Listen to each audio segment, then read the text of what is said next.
Welcome, everyone, to another edition of Deconversion Stories. And today I have the absolute pleasure of chatting with my, relatively new friend, but friend nonetheless, Amy Newman. If you're not familiar with Amy, she does have a channel on YouTube, and she talks about all kinds of stuff from politics to religion to trans issues to you name it, and it's all over the place there. So head over to her channel and give it a sub. There is a link below to the YouTube channel, also to her Patreon. If you do dig what she does, you can help support her as well, and to her Twitter and her Facebook group, which is, I just forgot the name of it. What's it called again? Twitter should be Amy Newman Tweets. I'm not too original on that. No, the Facebook group that you have there. Oh, Skeptic and Ranting, which that's our fun, open-minded Facebook group. That's right. There you go. Let's go. I gave that one a long time back, I think. So, yeah. So, anyways, Amy, what I do here is I talk to people about their deconversion stories, about whatever belief system they're once a part of, and how those dominoes started falling and they found their way out of it. And if I'm reading this right, I'm pretty sure you and I came from the same belief system. Indeed.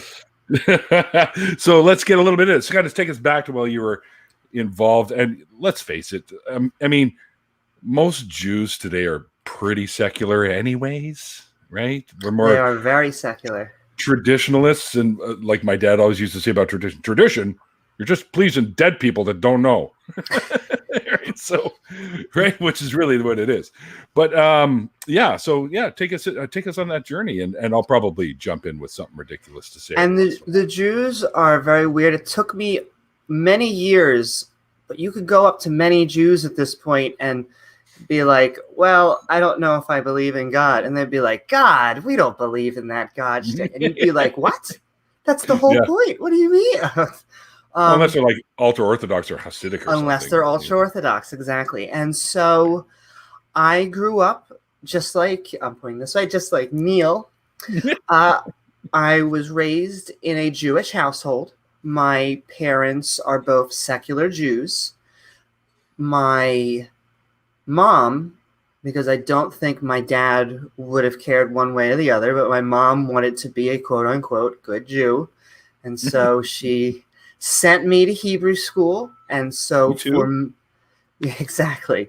Well, your mom didn't send me. My mom sent me. Well, yeah, that would be a little weird if my mom sent you, but would have been still interesting.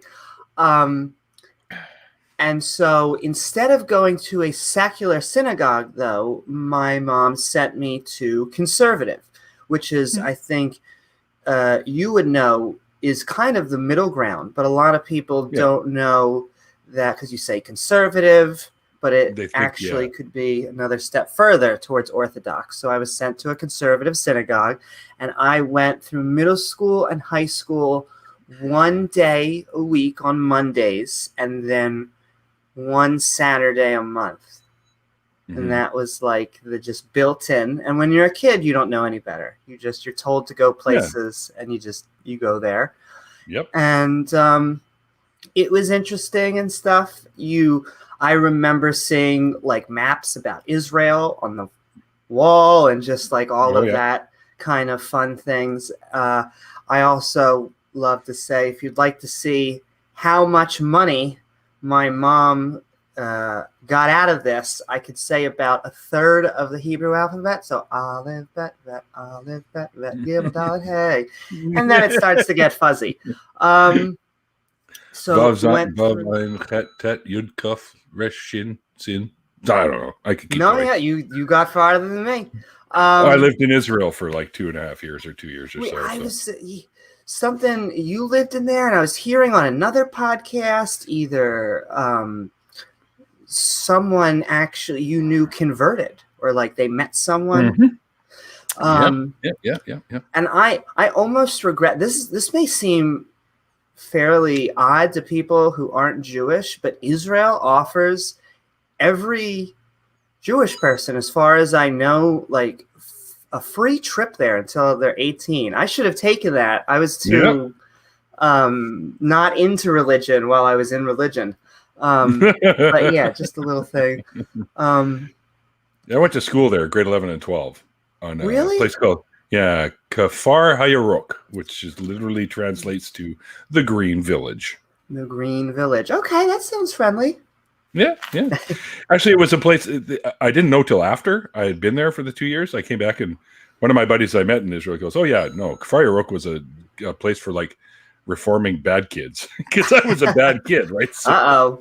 yeah, and it was probably a couple really awesome years of my life, though. That's for sure. Mm-hmm. I want to visit Israel one day. I hear it's beautiful and all that. It is. Well, maybe and not right now, but well, they're having that whole fun endless war. Sending love to everybody in the Middle East. I just love everybody. So there you go. It just pisses me off what they're doing to the Palestinians. Yeah, well, I have very weird views in that. I just wish, I feel like they should both share their toys. I feel like both of them should just be like, figure out how to make either one country, two country, just make it work. Share Jerusalem, get over it. Yep. But I agree. That's the atheists. We can just pull that religion right out of it. So, was going through Hebrew school. Went with one of my best friends, and we used to learn little tricks. So, in the congregation where they would do the prayers, we'd learn there's specific holy prayers that they like close the doors. Yeah. And so no one can get in and out. Me and my friend would figure out when those prayers were, and we would make sure we were outside of the congregation. So when the prayer started, we'd be like, "Oh, I guess we can't go in." And so, darn. And so it's like, "Oh, I guess I'll have to walk around." And it was during the time of close to like maybe past Walkmans, maybe into CDs, but the original Game Boy and the thin Game Boy. And it was a good time spent instead of holy prayers. Yes, and then, then when we're actually stuck in the prayers, this is how I knew that I was born to be a heathen and I think a comedian, because the conservative synagogue got people from the secular, they got conservatives, but they also got the Orthodox, because I don't think the Orthodox always have a readily available synagogue. And so we would watch these Orthodox Jews go.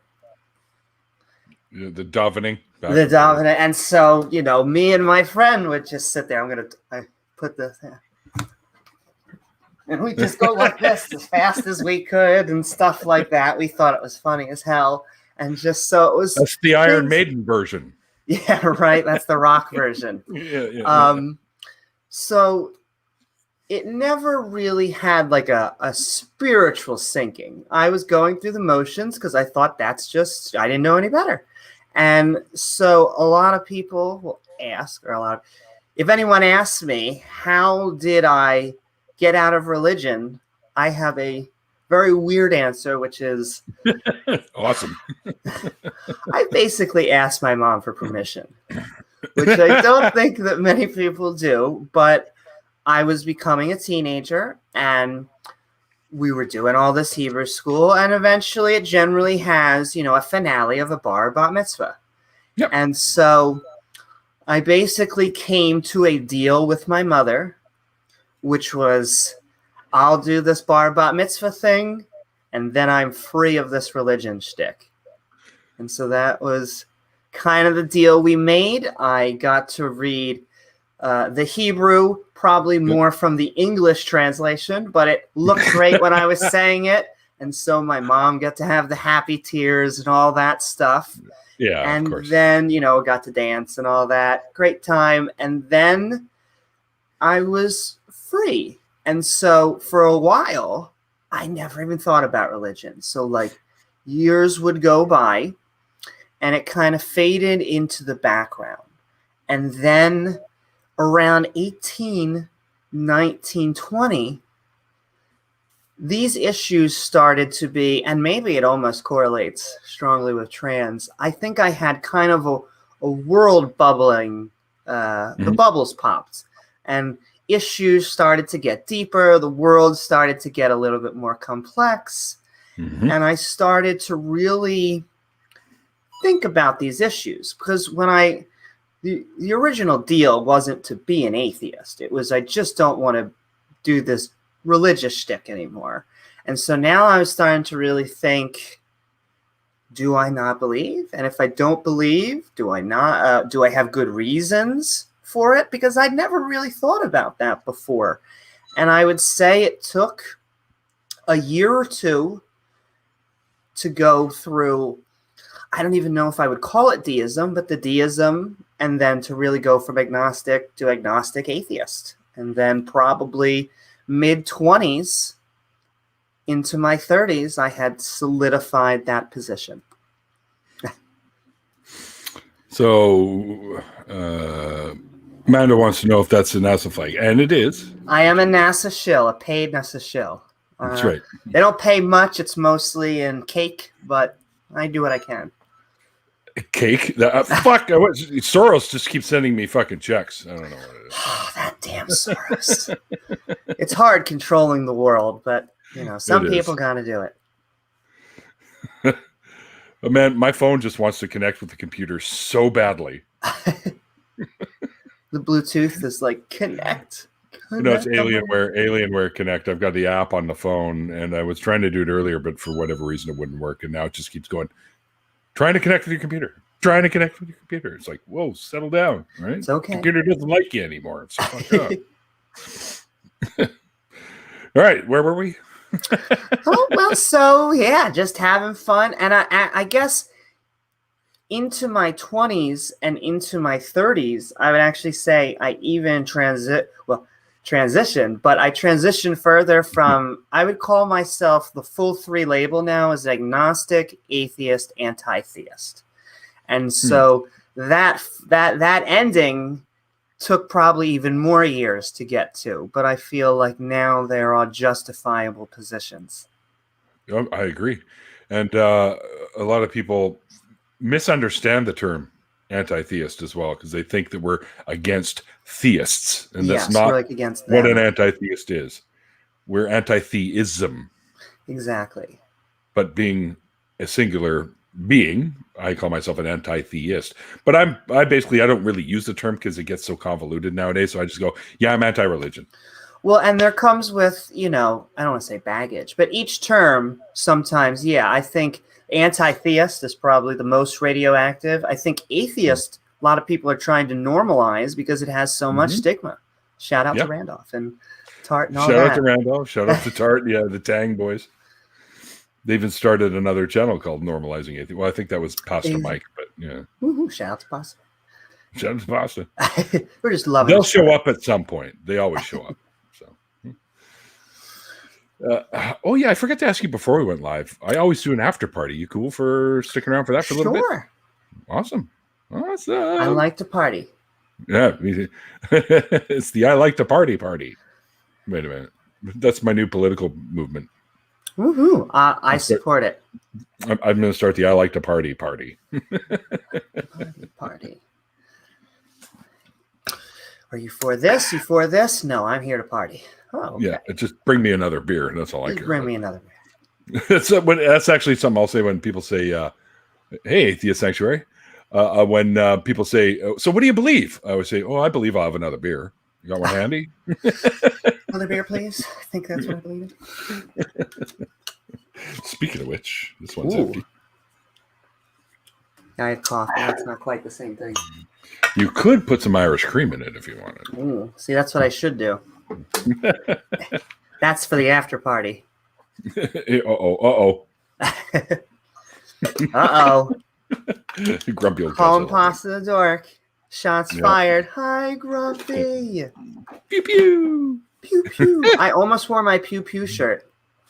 Oh, I've got one of my Letterkenny ones. It says pitter patter. Woo, pitter patter. I like that.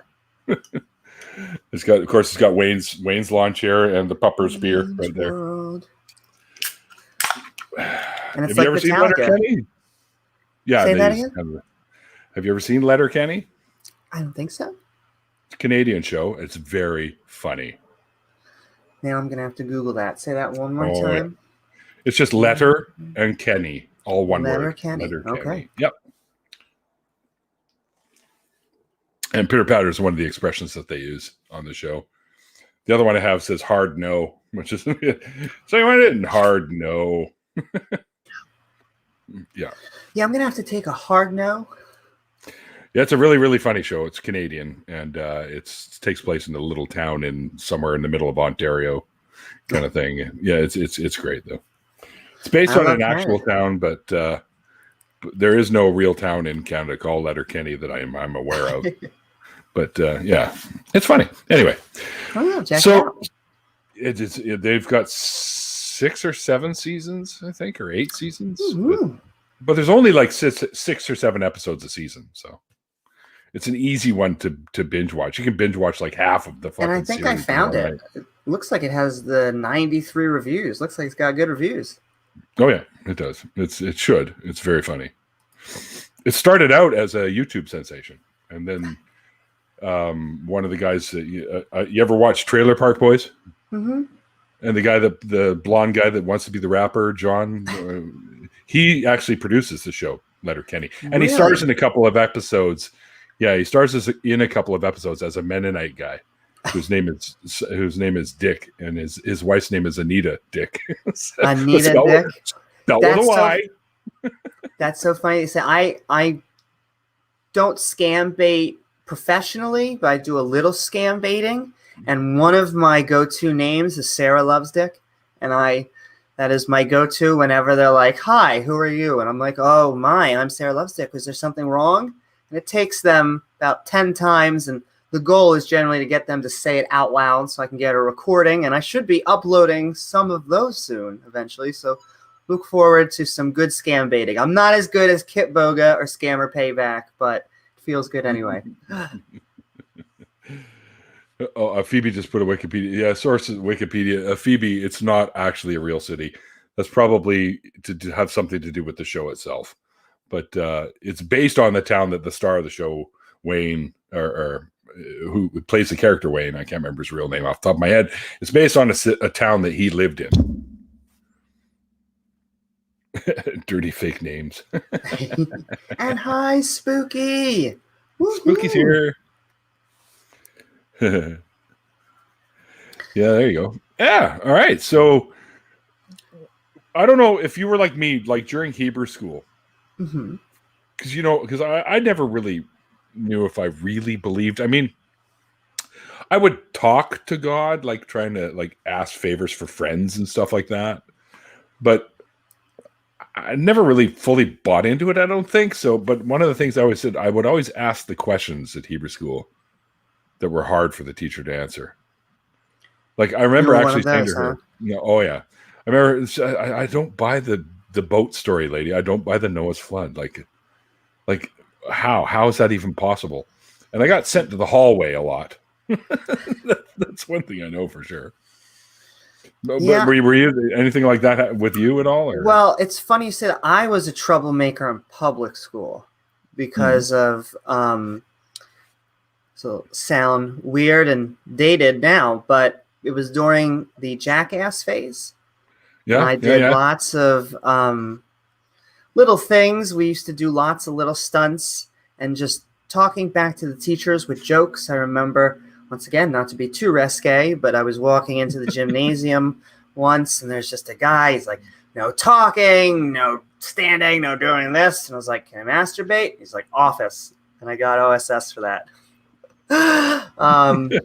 So I was naturally a black sheep. The funny thing is, I don't remember much of the actual, like them sitting there and being like, "This is Noah. This is Adam and Eve." To me, it was a very, I want to say whitewashed, but it was like they focused on very weird things. Like I was saying, they'd be like, "This is Israel. We're going to learn facts about Israel."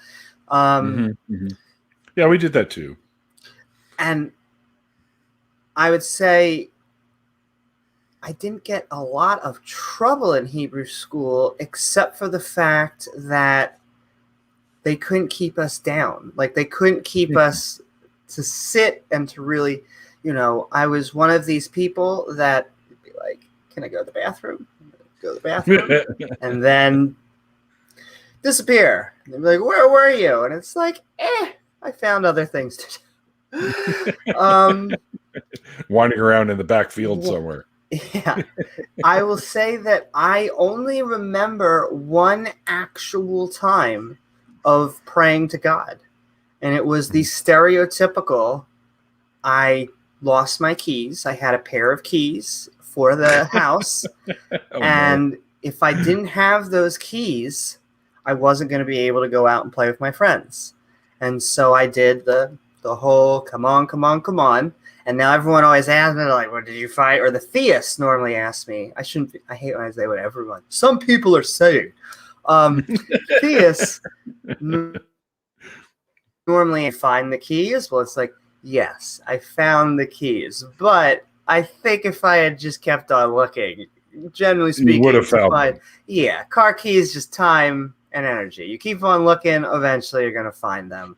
Yeah. And that's the only time, really, that I remember being like, please, please, this other being in the sky, give me something.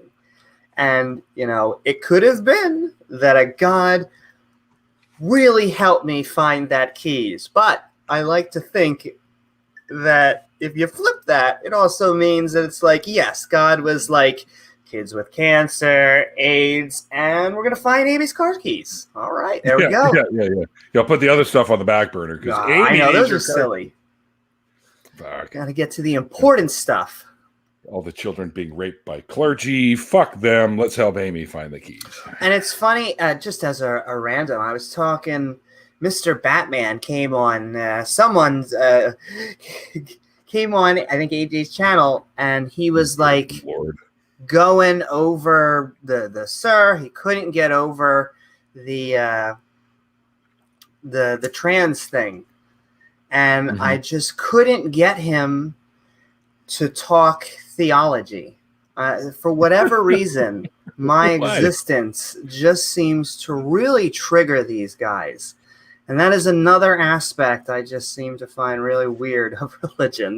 Their extreme focus on genitals. Yeah, I don't know. I don't know what that whole thing is all about. I don't get it either. But, you know, of course, being born Jewish, I was, circumcised, obviously. Mm-hmm. I didn't have a choice in the matter. I think I was like 11 months old at the time. I probably couldn't put up a big anti-position on that one at that point. It's hard to fight the power when you're 11 months. Yeah. But apparently I rebelled later on when my sister was finally born. Apparently I took off her diapers and smeared poop all over the wall. So I was probably rebellion for some reason. Born a rebel? Yeah, right off the hop. And so I was a bad kid. You know, it's funny that some of the kids that I find that have problems end up being real mensches. I don't know if you've ever noticed that, but some of the more perfect kids, they're the people pouring sludge into the water system. Yeah. My sister was that when I was a kid. She was the perfect.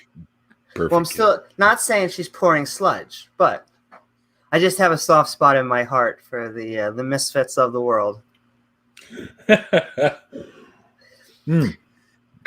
You'll find us everywhere.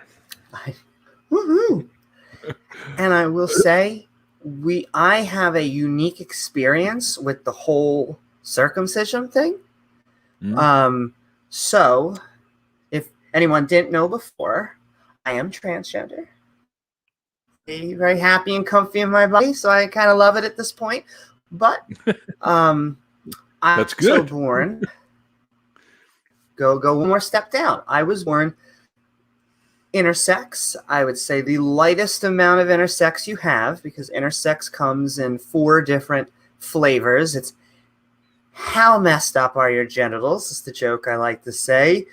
Are you, I'd say genetically is the most, and then you kind of go down the balls, the shaft, and the head. And those are kind of how messed up, how far deep is it? I am the least amount. I have a hypostatus. So it Once again, if this is about to be too much information, that's okay. This is your warning. Blink, blink, blink. But you've not watched my show before? Come on. But I have a hole on the side instead of the top. It actually opens, and I have 2 non-functioning pee holes and a functioning pee hole. So there is that too much information. I didn't even know anything was different until I saw another penis for the first time. Even though my parents told me I was different, didn't even notice the difference. So everything was fine. But that did mean that I actually was born with half foreskin. So I didn't have none. I didn't have a lot. But I have a question. Sure. Did you only have to pay the Moyle half the amount? Well, and so there you go. And I wonder how much they did actually pay. But I am not circumcised. I'm the only, both parents Jews. They are all the things. But the rabbi did the prayer, did the thing and all that. But I didn't have to get a schmizzle drizzle. So it was like a weird lucky. I guess it's lucky because I was unlucky. So it's like a I don't know how true this is. You have a trans woman on, and the standard trope is trans people always overshare. I will be on Saturday. I do love to share. I'm a gabber, I will say. Indeed, you are, and that's one of the things that I took to right away. Is the fact that you like to have conversations and have fun, and you're funny, Amy. You're fucking hilarious. You. So. And and as soon as I realized, I didn't really hear about you until, I don't know, but maybe 6 months ago, I guess, something like that. So, because other people were starting to mention, I'm like, oh, I keep hearing this name. So I started checking out your stuff. And you've seen me in the chat before, so, and I pop in and say hi and stuff like that. In fact, I think I saw you say something the other day, and I saw it, but I didn't have a chance to respond to it. So this is my chance saying I saw it and hi. So better late than never, right? Exactly, right. I think I was just trying to get you to come on here, which we have ultimately did anyways, right? So this was the last day in June that I had left open. Because after Saturday, I'll be I should probably let the folks in the chat know that. After Saturday, I think it's after Saturday. Yeah. Let me make sure. Nope, after Tuesday. I'll be on a 2-week break. I usually take my 2-week break in the middle of June and then come back for the second half of, what is this, season 3 now? Yeah, I'm in season 3 now. So, yeah. Oh, we should probably do that. I never even thought about that. Seasons. It's a good idea. Yeah. Yeah, I started in, I started in June. So this might be going into season 4 now. I don't know. I'll figure something out. I don't know. That's what my producer's for. He's the brains. I'm just the pretty face. Just that pretty face on that what's it called? Cereal box. On the cereal box, on the milk carton, because apparently I'm missing. And if I may compliment you, I've been watching a lot of your interviews, and they're awesome. Oh wow! Thank you. I try to. A lot of them. Like, I don't know if you saw the one I did the other day with Autumn, and it was a heart-wrenching story. There was a few times when I had like the lump in the throat and trying to hold back from. I had the tissues on the go, that kind of thing, right? So, it was a hard one to hear, but it was one that was necessary. Absolutely, I think it can go. It splits into a few different camps. I'm lucky in that, and I imagine your experience was probably some stereotyping a little, but the Jews. When you tell them you're an atheist, they're just like, okay, when's dinner? It's just very weird. Yeah. Oh, you coming over for Passover? Fuck yeah. Coming over. Exactly. That's nice. You coming over and light the menorah. It's okay. Sure. And so I think we have a little bit of easier stories, but then there's the exact opposite. I am truly sending my heart. We are lucky. And I feel I almost wanted to make this joke at the beginning. It is totally the Jews' fault that we are in all these issues, and yet they are the ones that are getting ready to shed it. They're like, oh yeah, those Christians and Muslims and Mormons and Jehovah's Witnesses and blah, blah, blah, blah, blah, they're crazy. Like, what? They follow your template. It's like, okay, whatever. Yeah. Sorry, folks. We started the whole damn thing. Yeah, about that. Sorry about that. But let's face it. In our book, God's kind of a dick. He's kind of a war god, if you think about it. So then for some reason in version 2.0, it's all about love, yet he's still a dick. Like, what's going on here?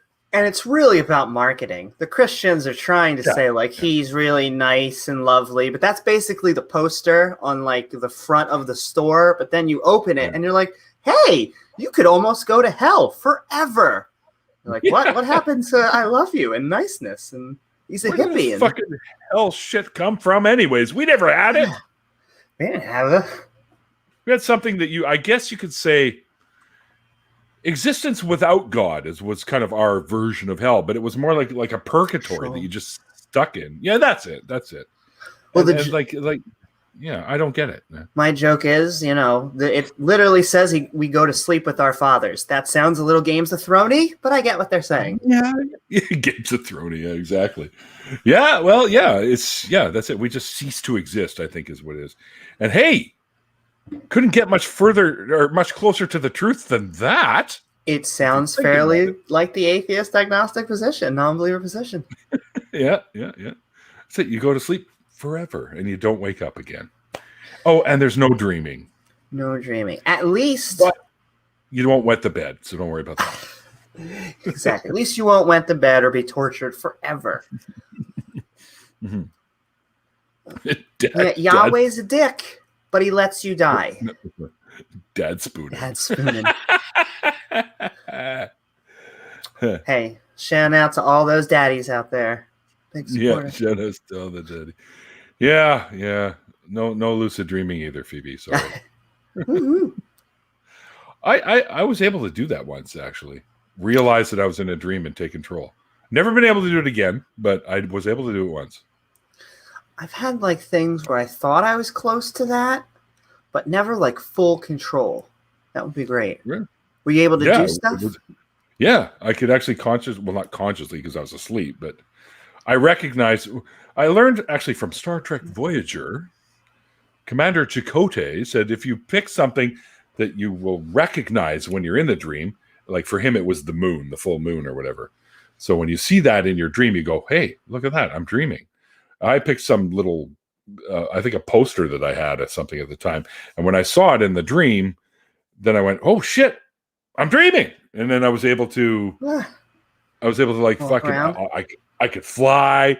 Anything that was weird and creepy or dangerous chasing me, I could turn around and kick its ass. It was awesome. It was pretty cool. Forgive me for 1 second. I can hear my cat scratching. I'm just going to open the door for them. Sure. Fucking cats. Mikey had an issue with the cat earlier. Amy's got issues with the cat now. I think Mikey's cat was trying to do a little tap dance on his keyboard, so that's why he had to push him out of the room there. Who cut God's foreskin off? That's a question I always had, JR. Mm-hmm. Who cut God's foreskin off? If we're made in his image, who did that? One of my favorite questions to ask theists, especially of the monotheistic religion, and especially the ones that are like, if it's a male, it has to have a penis. If it's a woman, it's got to have a JJ. I'm like, oh, cool. So about God, what gender are they again? And then all of a sudden they're like, well, it's a man, it's a woman, it's genderless. I'm like, wow, you guys became postmodernist very quickly. Just got to press them a little bit on it. So he was already ahead of the script. Is that what we're saying? Yeah. The first He's non-binary. Gone non-binary, exactly. But then they try and square that circle. Generally how it goes is he's a male, he's female, he's genderless, but he's definitely a guy. It's like, what? But it's definitely, that doesn't even make sense. If you think about it in the Old Testament, that's what he was doing. He's walking around swinging his dick all over the place. And he actually says he's a war god. Like, I know, like you make that joke and theists are like, oh, just you're tipping your fedora. It's like, no, he calls himself a god of war. He does indeed. I think it's during the Battle of Jericho, I think. Oh, more with the cat. What's going on, Amy? Goddamn cat.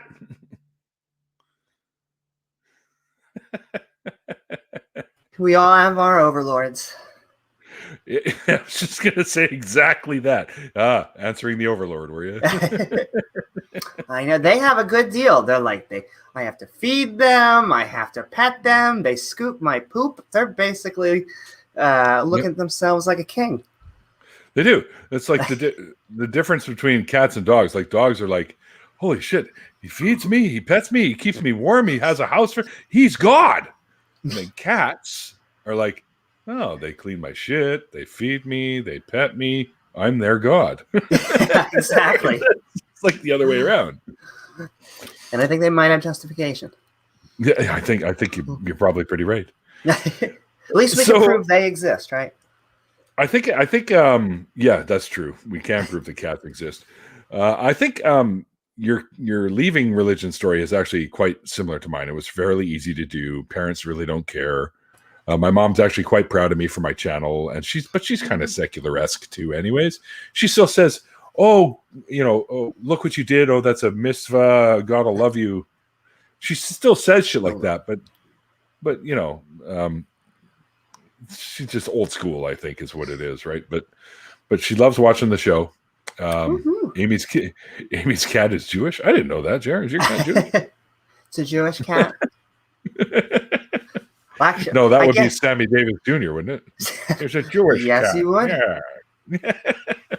Jewish cat, baby. I remember there was a shtick he had where they were talking about people were like, Sammy, now we're hearing you're gay. What's going on here? And he's like, what?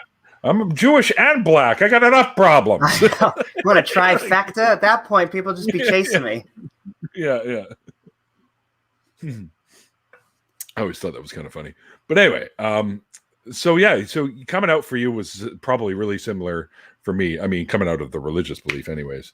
Not that I really was all that, entwined in it to begin with. But, we did the traditional stuff. We'd go to shul on Friday, do the Hanukkah, the Passover, yada, yada. I was always okay with Hanukkah. I even did the bar mitzvah too. But it was funny because when I did my bar mitzvah, I was going through the, puberty and the voice changes. So I'd be trying to sing the Haftorah and my voice would be cracking and the whole place was just in stitches, man. So I went with it. And I kind of, It's a weird stage. It is. But yeah, and it's the gifts though. Holy fuck! Like you're lying like Scrooge McDuck swimming in all this shit. Right? I know. Well, that's basically the point my mom said. She's like, "Oh, you getting gifts and you'll be happy and you're dancing and food. It's a giant party." I'm like, "Okay, fine." Hell yeah. Oh geez. Now they're just letting all the riffraff in here. Woohoo! Seven love. Nate's good people. Anyways,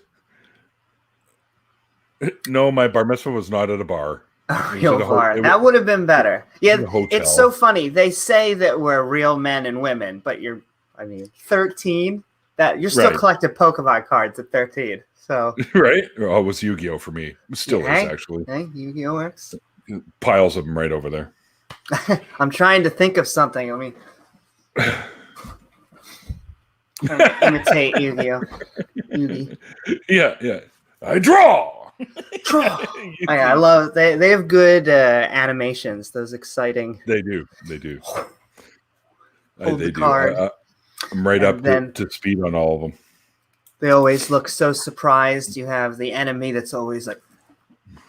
Yeah. I love anime. Anyway, where the hell was I going? Yeah, so we had probably similar journeys out where it really wasn't hard for us. And the family was like, whatever, So, and I feel bad because there's a lot of people that do go through some pretty harsh shit when they leave their beliefs behind. Like being shunned or hell, even beaten. Like I've heard some folks that got their asses kicked because of it and stuff like that, right? Yeah, it can be. It's a tough one, but because in their mind, and this is the sickness of it, in their mind, they are doing what's right. They're doing what's right to my mom said she was just trying to be a good Jew. I assume that they're just trying to be good Christians, Muslims, whatever. but it's just the sick mental games that religion makes us do. Yep. I mean, if you think your child is going to hell and is going to burn forever, then I guess you don't mind spanking them, even though that may end up traumatizing them for life. So it's like... I know. It's like, why would they tell that to kids? Like, I get it if you want them to behave and stuff like that, but that's just like, I'm sorry, what? Well, it's like, what the fuck, man? Infinite punishment for a finite crime? Does that even sound like justice to you? It sounds like he is a supervillain. I try and just go through, like, when I just try and explain, do you have a hard time getting Christians to understand how weird the whole resurrection thing is? Because we are so immersed in it from our culture, but just from a Jewish standpoint, it's just like, it just seems so random. Like, I don't know why you are killing this guy, and then you think that now all of your bad deeds can now be undone. It just seems very weird to me, even though they think it's very Jewish. From people from a Jewish background, I don't know. What are your thoughts? Doesn't it just seem a little... Well, the whole thing seemed like the fucking zombie fest in Jerusalem. Like, what the fuck's going on? Like, exactly. I'm sorry, folks, but once cell death occurs, there's no coming back. I don't care who you are. Exactly. And that's what... So I want to know, like, is it when he came back, was it the zombie thing like we think, or was there cell growth? Was Jesus or God or whatever, they're just like, all the cells undone. Special pleading.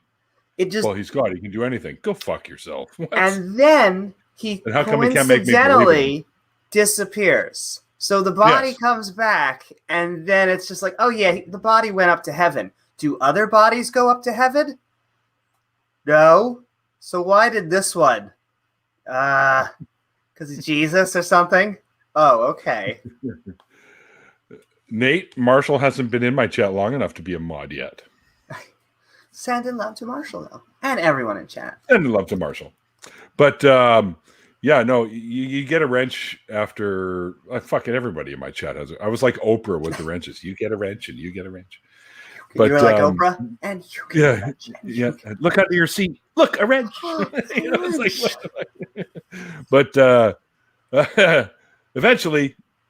Oh, see, now Marshall's sad. Now I feel bad. I'll have to render that. Or render? No, rectify.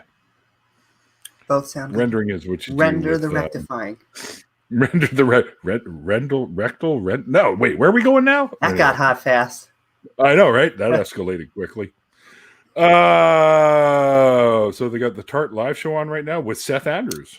Woo-hoo. Oh no, really? Shout out to Seth Andrews, who's awesome, and the entire Tart Live gang.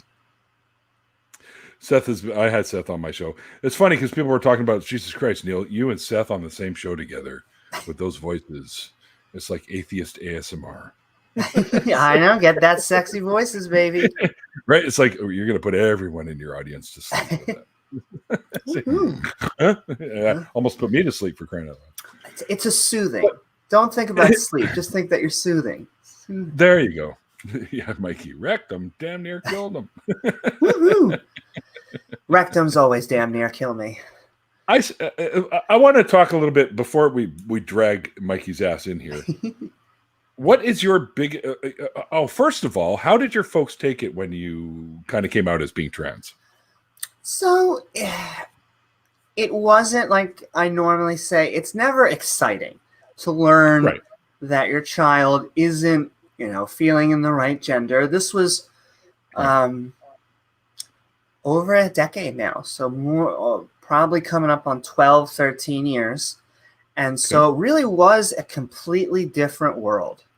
And, my parents took it hard at first, but they got help. We started seeing therapists and all that.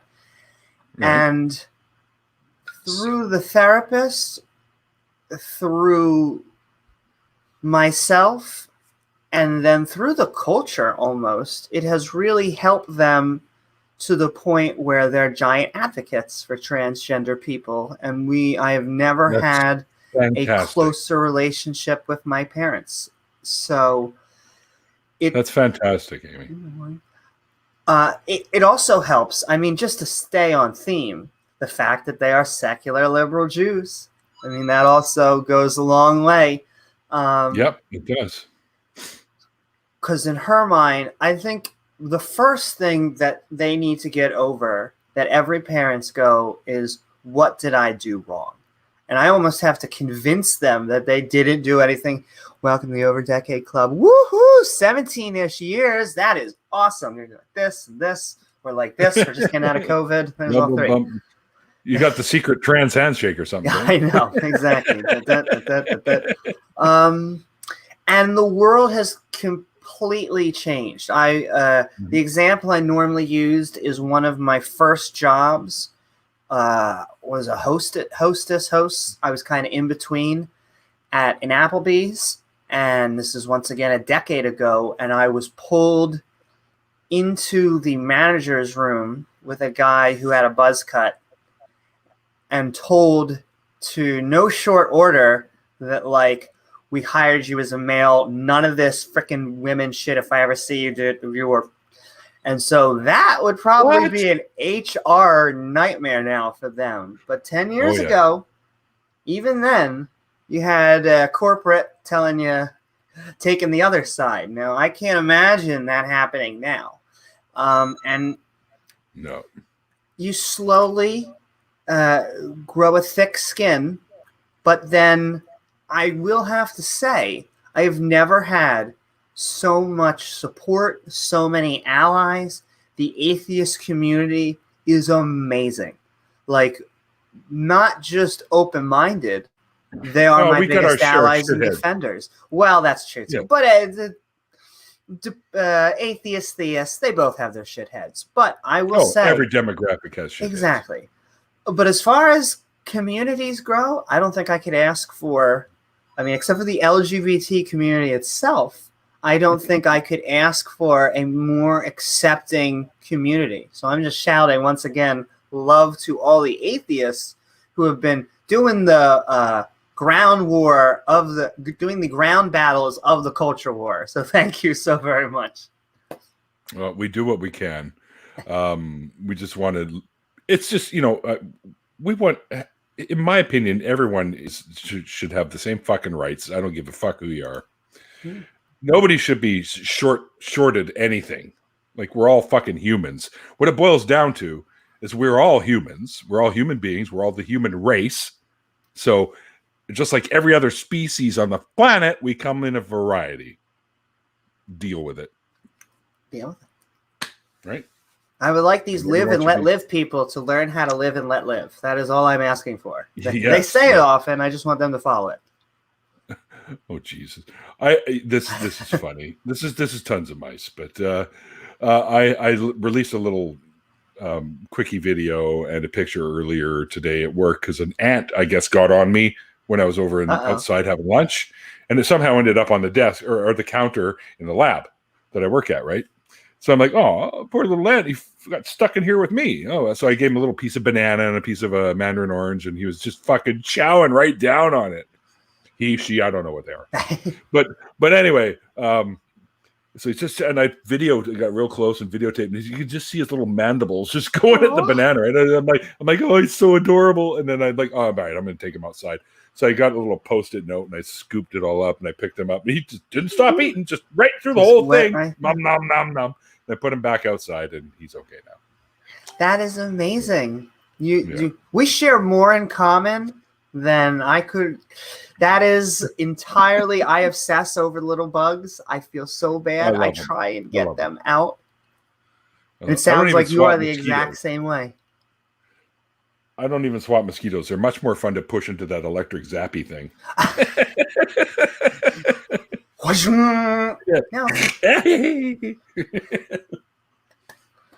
Yes, mosquitoes are pretty much the only exception for me. I'll wipe those. I can understand that. Well, mosquitoes. See, the things that are actually harmful towards us, I can, like the mosquitoes and ticks.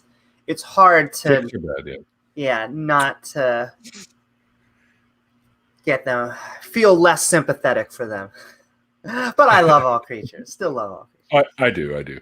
Ants especially because they're amazing animals. Oh, I love ants and bees because they're a social species, and so yes, it's almost like an analogous for our little cities and stuff. And we've got those fucking murder hornets up here. Yes, we do. Gigantic. I'm on the West Coast, right? Washington State and BC are and they're all over this little area here. Really? A friend of mine actually in the building, he caught one in a jar and he took a picture of it and whatnot. Those fucking things are huge. They're the size of your thumb. They're massive. Holy moly. Yeah, and they kill the other ones, right? That's why they're called murder. They rip their heads off and stuff. They go for honeybees. Anyways, sweet little honeybees. Little big butts. What is it? I think. What would you want the most? I think for trans folks everywhere, to be able to be who they are without fear of judgment or harm. That's really the big one. Yeah. Because I'm used to people judging me. I don't like it, but you can. I would rather. My other trans brothers and sisters not be judged, but really I just want bare minimum. Just don't hurt us. Don't, just treat us like people. That's what we are. Treat us like people. Yeah. It's really that simple, motherfuckers. You would think really so. That simple. Well, it is in my head, but I guess I'm not your average bear. I don't know. But yeah, northern mosquitoes were, yes. As a matter of fact, mosquitoes in northern Ontario sound like B-52s when they're about to land on you. Holy shit, that thing's huge. Is that a bird? What the fuck is that thing? And I saw someone asking what are murder hornets, and they are a specific brand of hornets, I think from Asian Asia, giant hornets. who migrated here by either accident. They're an invasive species. And they're just so freaking powerful that they hunt the other species. And so, they behead bees. But bees over there, the Japanese honeybees, developed a trick where they surround the hornets when they come into the nest, and they flap and flap and flap their wings and build up heat. So they kill the hornets with heat over there. But the bees here don't know how to do that because they've never had to deal with murder hornets, right? So transphobes are worse than mosquitoes. Yes, they are, Marshall. I would agree with that. And I will say we're trying to get through all that. So we are, I notice each cultural battle, we have trying to push for race, and then we got that, and now we're trying to push for gays, and then we kind of got that. And when I mean we got that, I mean it became mainstream. Not that there aren't any racists or blah, blah, blah, because that's definitely not true. But we got the mainstream push over, and I think that's where transgender, the hot topic, which it's a double-edged sword. It's almost weird to be in the spotlight and yet exciting. This is our era. It's never been hotter. Right. To be transgender. Right. I didn't expect that going into it. It was such an obscure thing, at least when I was learning about it. But now we are in the process of becoming mainstream. I mean, by the time we get outside of this tunnel, everyone's going to know in Western society and outwards what transgender people are. See them on TV, battling transphobes, CGs, and TERFs is like a WWE gravity wrestling match. I know. Let me tell you, it's Twitter. Twitter will do it to you. That's because online fucking shit like Facebook, Twitter, they can be quite toxic. Yes. But I think personally, Facebook is far more toxic than Twitter. Really? Yep. Facebook. See, it's funny. I try not to get on fights on Facebook because I got in a month-long fight with a agnostic theist on Facebook just because I posted. And we had to spend literally a month going back and forth, just her trying to say, no, I am a skeptic. It's because I believe this thing because it hasn't been proven wrong. That is not skepticism. And couldn't get through her brain. And so, well, what do you do? And in fact, I will say one of the reasons I'm into content creation Well, there are two main people, and then the reason, George Carlin. Yeah, he's great. Christopher Hitchens, and then the fact that arguing in text felt like I was screaming into a void. Mm-hmm. Like it just didn't feel productive. It was getting me better at my rhetoric and debating skills, and yet it was like I was having conversations that no one will ever see. The heat death will come of the universe, and no one will see these posts. So I was like, this needs to change, and so I kind of switched to YouTube and content creation, and it's been amazingly more productive. It feels like I can connect with people. I can make content that's relevant and interesting, and just a much better atmosphere. Indeed. Phoebe blames Katie Montgomery for her Twitter addiction. Ooh, shout out to Katie Montgomery. Katie's amazing. I had her on the show last summer. And she's fucking, what a guitar player. Holy crap. Mm-hmm. I'm like, Katie, why don't you live like next door to me? Because I need a guitar player like you in my band. Woo-hoo. What do you play? Oh, I'm the vocalist. Actually, the music you hear in the intros and outros of my shows, that's all my band. Is you? Oh, yeah. That is awesome. I do karaoke, but I don't know if I could do that. Murder Hornets here say everything you hear about us is just bad PR. We like flowers, and long walks on the beach, and murder. And murder. Mikey, get your butt in here. We just like cuddling so hard that people's heads pop off. Your heads pop off. I know. Come on. I would like to play my murder helmet face down, Yugi boy. Murder Hornet Warrior. Murder Hornet sounds like a definite Yu-Gi-Oh card. For sure. There's got to be a Murder Hornet Yu-Gi-Oh card. Yes, it does. Or a Pokemon, but somewhere in between there, yes. Yes. Sounds like you can even say Magic the Gathering. Now, forgive me for saying this. I don't know. You old Jews are just flipping the Yiddish. You guys are just flipping into Yiddish here and there. You probably said about 14 words that you guys understand aren't words to the rest of us. Yes, it is. Oy vey. No. There was like, what's the moil? What the hell is a moil? The moil is the guy who does the cutting. Yeah, he does the circumcisions. It's just a priest, right? Or is there a special dude? No, rabbi. It's a rabbi that I guess specializes in cutting the genitals of children. So I hope he puts that on his LinkedIn. Gross. That's what I was LinkedIn. He's got that on his resume. I cut off little boys' pee-pees. Like you said, just a little bit. Like I heard menches and then menches, yeah. There was I tried to write them down, but it's not legible. I don't know what the word. Y'all were just saying. You're probably a mensch. You probably are. I'm like GR7 maybe. T. I don't know what these words are. That's like the Ahmed skit. A-C flam. We're just really throwing letters out. I want you to know that. Just throwing them out, hoping something sticks. Yeah. Mikey, actually, Hebrew's got a lot of phlegmy type shit in it too. Trust me. Little like the number one, like echad, like. Sounds like you got like the last little like inch of Windex in the thing, and it's not taking it. Yeah, that's exactly right. Spray the cat. Funny you mentioned that, how words can be formed from sounds. There are some Hebrew words that are formed from the sounds that they make. Like the word for can. The word for can is ps. No, pachit. Because when you open the can, it goes pachit.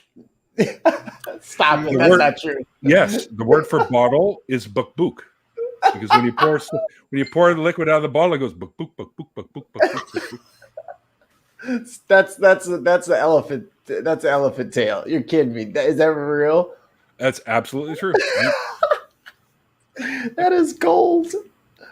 I didn't have too much about the deconversion because you kind of just said, "Hey, Mike, can I be done? Please do the party. Your whole family's going. Just do the party, and I'll leave you alone." Fair enough. Yeah. How goes it in the YouTube sphere? With being trans and being an atheist and all that stuff, like how has your path been thus far? A lot of haters, a lot of love. It's a true dichotomy. I have never found more love in the atheist community and 50 to 75%. I don't want to put a number. A lot of theists triggers the shit out of them. Like, I cannot have a conversation about theology or philosophy or science. The moment I go on, I forgot my Mr. So I logged on, Mr. Batman was doing the whole presuppositional apologetics thing. And I go in because I'm fiery. I'm like, I know this topic well. And the very first thing, he's like, "Excuse me, sir, are you a homo?" And I'm like, "I am half a homo. That is correct, because I am bisexual." And he's like, no, you're a homo. I'm like, "Okay, we'll just let the joke go over your head." Sapien. I'm like, "Yes, a homo sapien." And he's like, "You're one of those transvestites." And it's like, okay. Yep. Are we going to get to theology? Like, you're just telling me stuff I know. Like, I don't know why. Yes, homosexual, transgender. But this is what happens when I go on Darf's channel. When I go on anyone who... Wait, you voluntarily go on Darf's channel? I did go on Darf's. You never told us you were into BDSM. I am so not worthy, Amy. I couldn't do that even if they covered his channel in bacon. I still couldn't go on that channel. Weed infused bacon. That's very tempting. I'd be like, "Way to spoil bacon. Thanks." And so it's just very weird. Like, I generally speaking have to spend 15 to 20 minutes during conversations to get them over the trans thing so we could talk about whatever the actual topic is. Like, it is... That's for you, Amy. I think it's by radicalized Amy channel and just love her. Oh, I'm sending love to you back. Woohoo! Susan's awesome. I gave her her name there, by the way. Skeptits. Skeptits. It's always good to have a nice big pair of skeptics. Yeah. Tons of Ice clipped out. There it is. Neil teaches Yiddish. Thank you, Tons of Ice. So once again, just atheist, fantastic. Theist, it's hit or miss. Sometimes they're cool with the trans thing and we could just talk. I get lots of theists on my channel that seem cool with it. And other times, they just can't get over it. Like, for them calling all of us obsessed with identity politics, it's all I care about is people's genitals. Borderline obsessive. Well, if they really want to see it, I could just, do That's a different show. But we can get that right. Yeah. Tune into Pornhub. No. Oh, no, this is OnlyFans. If they want to see, they're going to pay. That's right, babies. If you're good at something, never do it for free. I'll do like those guys did in that show they did, the puppetry of the penis. You ever hear that one? Also, Mike, the hamburger. Oh, make it look like a hamburger. The helicopter. I used to do that as a kid. I don't know if you saw that, Neil, but he quoted The Dark Knight, so now I have to like Mikey. Just want you to know that. He went a little down low, but he quoted the Joker, so now I have to like you. If you're good at something... I created a superhero too, by the way. Actually, I created it because this thing fucking, I don't know why, but it showed up in my mail. I didn't order it or anything. But I'm Captain Atheist. That is awesome. And even has the A. It's perfect. Captain Atheist. And he doesn't have to take off his bandana, so it's even more perfect. And hold on. All right. I can match you. Okay. Oh, don't get me started on masks. I'll be the atheist version of Thor, and we can start to get this whole team started. All right, we got this. We're the Atheist Vengers. Atheist Vengers assemble. Wait. Wait, Mikey's got to do something. Watch him come in here with like a DC character. Hold on. Yeah, what are you doing? I'm the Invisible Man. Yes. Woohoo! We got the team assembled. I just bring my green notebook everywhere, and then people just can't see it behind it. By the way, he's just Ben's light. By the way, Loki started last night, and the first episode was great. Just hit Wednesday. That's right. I fell asleep watching it. What? Not because it was boring, but I had to catch a nap between shows, and I was just like, oh, I got to watch Loki. You were just so excited, but so exhausted that it just culminated into both. I was like, that place looks cool. This is Great. As I drift away. I was gonna say, I feel like I've had psychedelic experience that are very similar to what you're explaining. Mm-hmm. Really Yeah, not much if to that, if people have seen the first episode, yeah, that's pretty much how a trip feels. That's about what that is. I've heard that it goes kind of crazy. I haven't seen it yet, so no spoilers. But I hear it's all about that multiverse, baby. Mm-hmm. Yeah, And I love Tom Hiddleston. Yeah, me too. He's fucking so funny. Did you guys know Tom Hiddleston tried out for Thor? Yes. It's why he's probably such a great Loki, because even in real life he wanted to be Thor. So both the character and him. Wow, Amy, that kind of blew my mind because I never really thought of it that way. Well, Amy, we've done the hour. Actually, we've gone past the hour. So was there anything you wanted to sort of add, maybe a little something you wanted to tell the folks in the audience, or tell them where they can find, even though I have like a bazillion links for you below. Let them know what you do on your show. Sure. So thank you guys so very much. Like Neil's been saying, I'm Amy Newman, and you can find my channel over at youtube.com/Amy Newman. And we tend to be a mix of comedy and skepticism. So I like to make people laugh, but our focus tends to be, on philosophical questions, on counter-apologetics, and science. And so if you like any of those subjects, head over there. We also have a skeptic Bible study where we try and make the Bible funny, which is a hard job, but it's been fun and we've had good results. You do it. You do it because Exactly. some of the stuff is hilarious. And so I guess my final I'd like to join you for one of those too, by the way. I was going to say, we're going to have to reverse positions. Also, that's what she said. Whoa. I'm going to have to interview you. Hello, nurse. Ooh. Exactly. I better get my cane. This is going to be rough. Oh, my. Going back to that daddy. And my final thought would be, if you like what you just heard, subscribe to Neil the 604 Atheist. That's my final thought. Or else. Thanks, Jamie. It's an absolute pleasure having you on today. I'm so glad it's such short notice. You filled the final hole I had for. Oh, that could be misconstrued. Clip that one. That I had left in June. So thank you so much for joining me today. It's so great to actually finally get to talk with you.